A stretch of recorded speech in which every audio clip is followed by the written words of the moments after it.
Assalamualaikum warahmatullahi wabarakatuh. Selamat pagi, teman-teman. Pada kesempatan kali ini kita akan melanjutkan sesi kita yaitu tentang digital marketing.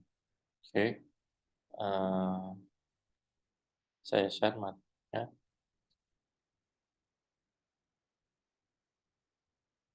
Oke, langsung saja kita mulai bahwa pemasaran pada saat ini memang sudah beralih ke digital atau online dan ada riset yang menyatakan bahwa lebih dari 3/4 orang Amerika itu, atau ini lebih dari 50%, mereka itu sudah eh, menggunakannya online. Gitu. Jadi hampir terus-menerus itu 26% dan 43%-nya itu dalam sehari sekali itu online. Kemudian angka-angka ini eh, lebih besar dari pengguna internet seluler, yang dimana ini 89% orang Amerika online setidaknya setiap hari dan 31% online hampir terus-menerus. Nah, apa yang bisa dimanfaatkan kalian kalau nanti punya usaha adalah untuk dimanfaatkan ya tentu untuk membangun merek kalian, mengembangkan atau membuild up, membranding merek kalian agar apa? Agar dikenal. Dan strategi yang lain juga bagi pelanggan yang belum mengenal produk kita bisa influence atau dipengaruhi untuk menggunakan produk kita. Nah, channel-channel yang berbeda itu seperti media sosial. Kalau dulu mungkin kalian sering melihat AdSense, Google itu pay per click, kemudian search engine optimization untuk apa? Untuk saat orang menggunakan kata kunci yang berhubungan dengan usaha yang kalian punya, ya dia akan ada di page one, berlomba-lomba untuk di page one di mesin pencari yaitu Google. Kemudian pemasaran email, yaitu broadcast email, di mana untuk ajakan misal kalian punya promosi atau kalian uh, punya produk baru dan sebagainya. Nah, itu untuk memberikan informasi kepada calon pelanggan atau memberikan layanan yang terbaik atau loyalis kepada pelanggan setia Anda. Tuh. Nah, apa itu digital marketing? Yaitu adalah pemasaran yang digunakan untuk mengelola hubungan pelanggan dengan yang tentunya untuk menguntungkan. Tujuan ganda dari pemasaran adalah untuk menarik pelanggan baru dengan menjanjikan nilai superior dan mempertahankan pelanggan saat ini dan tumbuh dengan memberikan kepuasan. Kenapa kok memberikan kepuasan itu penting? Karena paling efektif adalah ya orang itu kan kalau mau mencoba pasti tanya kepada, kamu sudah pernah mencoba ini enggak? Oh sudah, gimana layanannya? Oh bagus yuk di sana. Nah, itulah yang kita incar kepada pelanggan yang sudah setia kepada kita. Sehingga perlu kita maintain hubungan kita dengan pelanggan yang lama untuk mereka sebagai agen-agen pemasaran kita yang sebenarnya mereka juga tidak tahu. Nah, e-marketing atau digital marketing ini menurut penelitian lain adalah memiliki lingkup lebih luas. Kenapa? Karena mengacu pada semua model media digital seperti web, email, dan media nirkabel. Tetapi juga meliputi pengelolaan data pelanggan digital. Nah, sekarang memang kalau zamannya kan sudah big data. Kalau kalian sudah punya usaha ya harusnya kalian memaintain juga dengan data digital. Entah kalian misal ada promo menggunakan yang sudah subscribe Instagram kita dikasih diskon dan sebagainya sehingga kalian nanti bisa menjangkau mereka dengan lebih mudah lagi. Itu. Dan internet ini tentu banyak bisa dimanfaatkan untuk kesuksesan atau memberikan atau mengakselerasi dari sebuah digital marketing ini. Nah, ini adalah bentuk-bentuk digital marketing solution, ada branding, kemudian ada website. Nah, ini perlu juga mungkin kalau kalian tidak punya website juga sekarang bisa digantikan dengan sosial media yang berlomba-lomba untuk centang biru. Kenapa? Biar orang pelanggan kita itu tahu bahwa kita official kita resmi sehingga tidak ada lagi penipuan-penipuan lain lagi nanti. Itu. Kenapa? Karena centang biru itu ada konfirmasi dan verifikasi dari pihak penyedianya. E-commerce, kemudian ada content marketing, nanti kita bahas grafik UI UX, video, SEO, sosial media, online sales, dan viral. Kemudian tujuan dari digital marketing adalah meningkatkan pangsa pasar, kemudian meningkatkan jumlah komentar pada sebuah blog. Kenapa ada giveaway untuk kita menulis komentar ya untuk meningkatkan keramaian di konten video kita sehingga orang, ini uh, ada komentar yang banyak berarti ada sesuatu yang menarik dan algoritmanya pihak penyedia misal YouTube ataupun Instagram itu juga akan mendeteksi mana yang banyak komentarnya yang akan banyak muncul di beranda kalian. Kemudian meningkatkan pendapatan penjualan ya tentunya marketing saat jalan juga kan tujuannya juga meningkatkan penjualan. Kemudian mengurangi biaya, misalnya biaya distribusi atau promosi. Nah, dengan digital marketing ini tentu biayanya kan tereduksi banyak. Kenapa kalian lebih tersasar dengan baik? Kenapa? Karena menggunakan teknologi yang penyedia jasa iklannya itu sudah menjamin bahwa iklannya itu tersebar di kelompok umur yang atau kelompok pengguna nanti yang sudah mereka sediakan. Kemudian mencapai tujuan merek. Nah, merek kalian itu mau dikenal sampai mana? Mau dikenal di lokal Magelang, atau Jawa Tengah, atau Jogja. Nah, itu juga digital marketing ini salah satu solusi. Kemudian meningkatkan ukuran database. Nah, tadi kalian bisa mendapatkan, view dari atau like dari apa yang sudah saya sampaikan, konten marketingnya segini. Oh, berarti kurang nih target saya misal 1.000 per hari gitu. Nah, kalian bisa mengukur dari digital marketing ini. Kemudian mencapai tujuan CRM atau Customer Relationship Management. Nah, ini untuk meningkatkan kepuasan pelanggan yang nanti sebagai agen pemasar kita, frekuensi pembelian atau tingkat referensi pelanggan, memperbaiki manajemen rantai suplai. Nah, ini juga bisa sebagai tujuan digital marketing. Kemudian jenis digital marketing ini ada push dan pull. Kalau push itu pelanggannya pasif, sebenarnya tidak mengharap. Nah, ini yang mulai sekarang banyak ditinggalkan. Kemudian kalau yang sekarang sudah mulai aktif adalah dengan pull, atau yang pelanggan aktif mereka mencari di website dengan kata kunci itu, makanya kita optimasi dengan SEO atau search engine engine marketing. Nah, itu targetnya paling efektif adalah pull.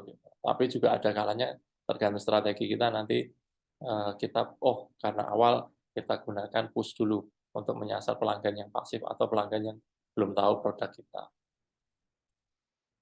Nah, strateginya ini ada content marketing yang pertama itu adalah untuk membangun brand awareness.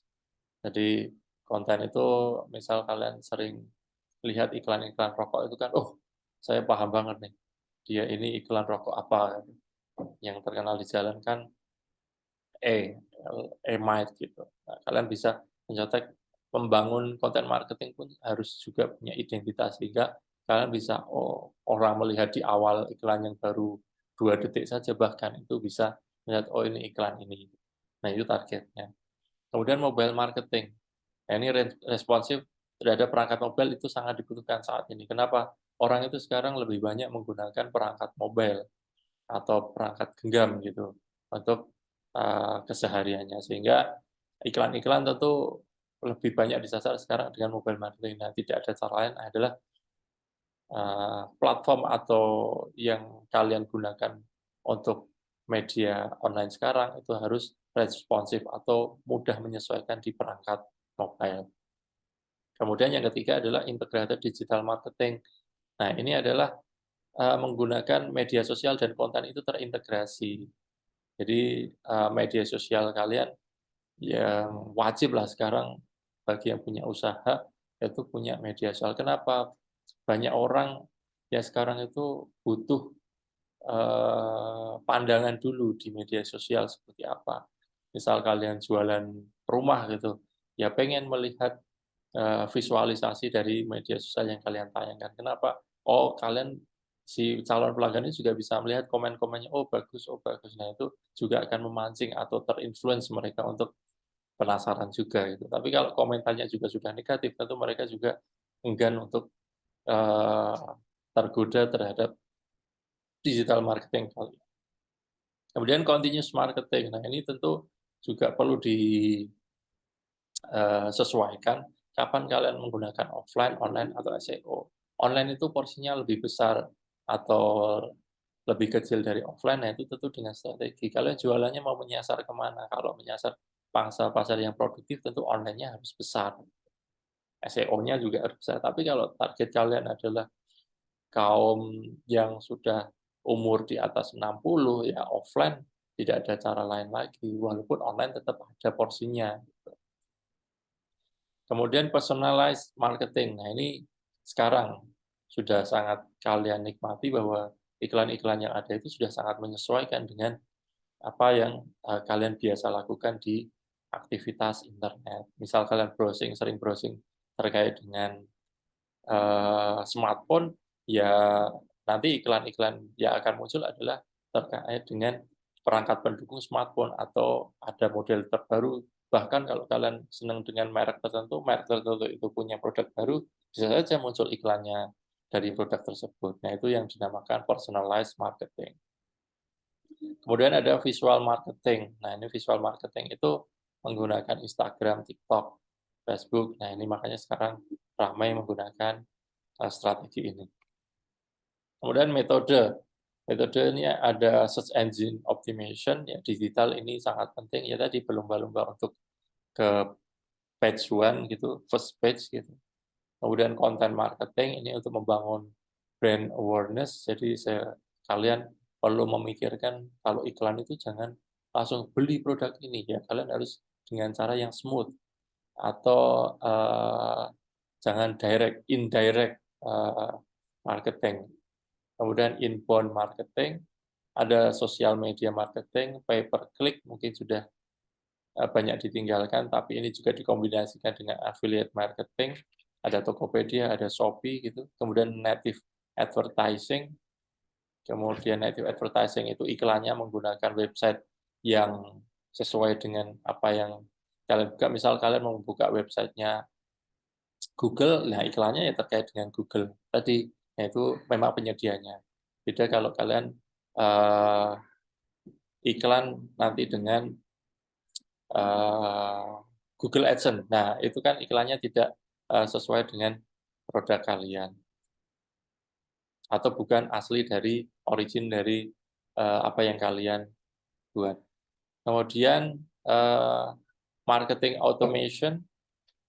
Nah, ini sekarang banyak dilakukan saat mungkin dikasih trigger-trigger tertentu ya. Saat kalian misal membuka website tertentu, nanti dia mungkin akan ada izin apakah Anda setuju dengan eh, kegiatan atau aktivasi sebuah dari layanan tersebut, misal gitu. Atau kalau kalian mendaftar suatu website gitu, kalian centang bahwa kalau ada produk baru kalian akan menerima email gitu. Nah, itu. Jadi marketing automation itu salah satu strategi para produsen itu untuk membuat otomasi dalam pemasaran kepada pelanggannya. Kemudian email marketing, ya ini yang sudah cukup umum beberapa tahun ke belakang, tapi kalau sekarang mungkin itu juga butuh persetujuan tadi dari marketing automation saat kalian mendaftar atau meng-create akun di sebuah layanan tertentu, itu butuh checklist. Ada yang memaksa, ada yang itu opsional. Kemudian online PR, public relationship. Nah, ini untuk ya tadi memaintain pelanggan itu kan penting. Mereka tetap harus mendapatkan layanan terbaik sehingga mereka dapat menjadi agen pemasaran kita. Keuntungan digital marketing ini mampu menghubungkan produsen dengan konsumen melalui internet. Jadi tanpa langsung gitu, dan ya tentu itu juga nanti ada keuntungan, biayanya lebih murah. Menghasilkan tingkat penjualan lebih tinggi karena semakin sempitnya batasan jarak dan waktu. Apalagi dengan kultur yang baru sekarang ini, bahwa orang sudah mulai nyaman nih belanja online tanpa takut gitu. Apalagi yang jual adalah produk resmi, apalagi dia punya layanan pasca penjualan yang cukup baik, punya gerai-gerai yang banyak, dan punya layanan yang punya waranti, garansi, dan sebagainya. Nah, ini biaya digital tadi lebih murah, kemudian digital marketing juga membuat penjual bisa memberikan pelayanan real time. Nah, kalau kalian punya kendala misal yang sudah terjadi kan di layanan digital penyedia jasa jaringannya ISP gitu, atau kalian provider Telkomsel, Tri, ya semuanya harusnya sudah real time. Kalian punya kendala apapun bisa langsung menghubungi customer service. Dan bank pun juga demikian. Kemudian menghubungkan penjual pengusaha dengan pelanggannya melalui perangkat mobile dimanapun. Nah ini, apalagi pengguna mobile itu sekarang terus bertambah. Siapa lingkungan kalian yang tidak bisa menggunakan smartphone? Dan tinggal sedikit. Kemudian menghasilkan keuntungan yang jauh lebih besar daripada biaya. Nah, biaya iklan sekarang itu berlomba-lomba semakin murah gitu. Dan targetnya juga menyasar tepat. Nah, itu yang dikatakan murah. Nah, tinggal kalian atur strateginya nanti tepat atau tidak. Kemudian membantu menstabilkan posisi sebuah brand. Bagi brand-brand yang awal mungkin kalian sangat mendengar bahwa brand MS Glow gitu. Dulu iklannya kan sangat memburu-bari di semua tempat, dan dia masuk sebagai sponsor utama di Arema, kemudian dia bilang sebagai presiden Aremanya tersendiri, sehingga itu juga akan menstabilkan posisinya bahwa, oh, posisi brand ini masih tetap ada loh, gitu.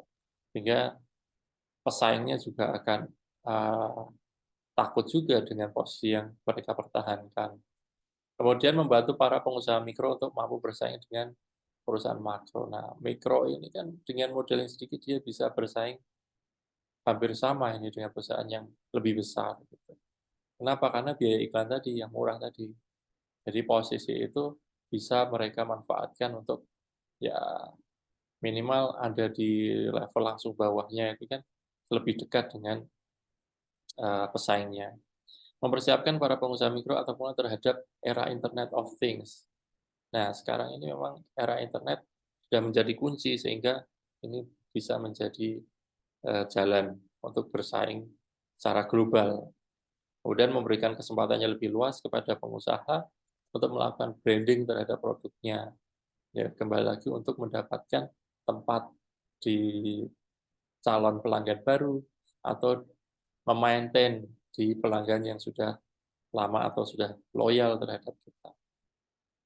Tentu ada keuntungan, ada kelemahan. Nah, ini 7 kelemahannya, yaitu meskipun menjanjikan segudang kelebihan, ya juga memiliki kelemahan, yaitu adalah konsep pemasaran mudah ditiru gitu. Kalau kalian nggak kreatif, sudah ditiru, ya kalian terus nanti berhenti, ya yang meniru tadi lebih kreatif bisa saja menyalip. Gitu. Kemudian era e-commerce juga munculkan banyak sekali pesaing. Nah, tinggal kalian konsistensi, tahu mitigasi risiko, sekali lagi adalah kewirausahaan itu adalah bagaimana cara mitigasi risiko. Kenapa? Karena ketidakjelasannya kewirausahaan itu lebih besar. Sehingga kalian perlu memikirkan hal mitigasi risiko. Kemudian ada berbagai produk tertentu yang belum tentu cocok jika dipasarkan melalui media. Ya tadi terkait sesuai dengan penggunanya nanti mau siapa. Jadi jangan semuanya pokoknya harus online. Jika ada reaksi balik yang negatif dari konsumen yang ini bisa merusak reputasi. Nah ini akan sangat susah, apalagi netizen saat bersabda atau berkomentar gitu, mayoritas dan dia punya massa gitu, nah itu juga akan cepat juga menurunkan reputasi kita, sehingga perlu sangat hati-hati saat membuat konten marketing. Jangan sampai mempunyai unsur yang berlawanan dengan culture kita. Misal saja budaya, agama, dan sebagainya. Digital marketing terlalu bergantung pada teknologi. Nah itu, jadi tentunya kalau bergantung pada teknologi, ya tentu kalian harus mau belajar terhadap teknologi tersebut. Belum semua kalangan saat ini melek teknologi internet. Nah, itu. Sehingga bisa dikatakan pada generasi usia produktif tadi, penggunanya kalian siapa, itulah yang menjadi kunci, gitu. Sehingga inilah beberapa, hal terkait digital marketing yang perlu kalian sadari dan perlu nanti kalian, mencoba apa yang sudah banyak perusahaan lakukan dan kalian bisa tadi meniru dan kalian lebih produktif atau kreatif gitu dalam membangun, menyaingi apa yang sudah ada. Nah, semoga ini bermanfaat. Saya akhiri, wassalamualaikum warahmatullahi wabarakatuh.